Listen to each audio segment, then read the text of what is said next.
I'll say first thing is we're still growing at 5.5–6%, all said and done. So it's not, I mean, in that sense, it's not a crisis given that not many countries really grow at 5.5–6%. So I think we have to look at it from that context. I mean, sometimes job creation, etc. There are a few challenges.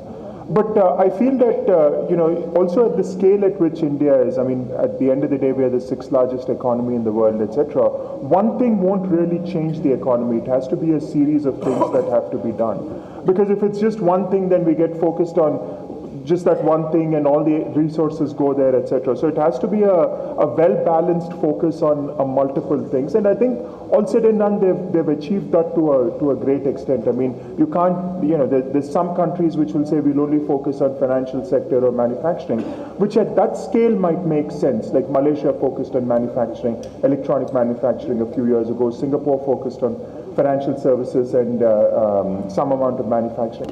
At a smaller scale, you can do that, but at our scale, I don't think we can really focus on one sector at the expense of others.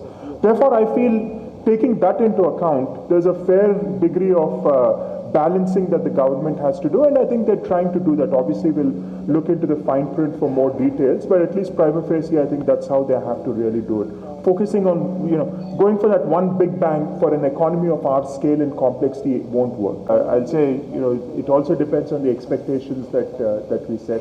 So I would say, we would have expected a little bit more in terms of details, I would say, and perhaps they're still coming.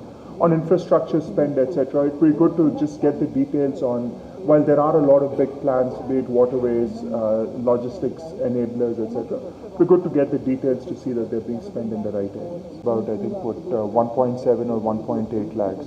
So the 5 lakh minimum slab is actually a quite an aggressive number, because if you look at some of the other countries, the minimum slab typically starts a little bit lower than the average, not this much higher than the average. $2.7 trillion this year, and we want $3 trillion next year. That's 10+% growth. So, I mean, I think that might be, I'm sure it's a well thought out statement that they made, but there might be some other underlying factors that they're taking into account. But in terms of the economy growing at 8%, I think it can absolutely be done, because it has been done in the past. Even leaving this year aside, we've had 7.6 I think last year and 7.8 the year before. So I think that can absolutely be done. And I think maybe perhaps what I'll also say is it isn't a crisis in the sense that for 1 year we had a little bit of a low growth and we shouldn't really read too much into it. I think it will come back. I think there's just there will be many factors at play. I mean, monsoon is one part, but again that's an important part in an Indian economy. Well, but you have to also look at how much, or that impacts obviously the agriculture sector, which is 15–16%.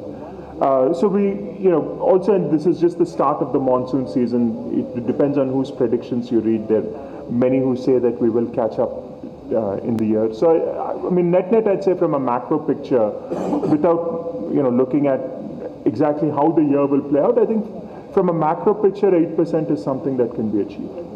The limits in terms of investments into various sectors. While we still need to look at the fine print there, I think that could be another very beneficial thing to stimulate growth, because if they ease some of the FDI rules and the investment guidelines, that can also bring in some good investment into the country, which can lead to obviously better growth but also better job creation.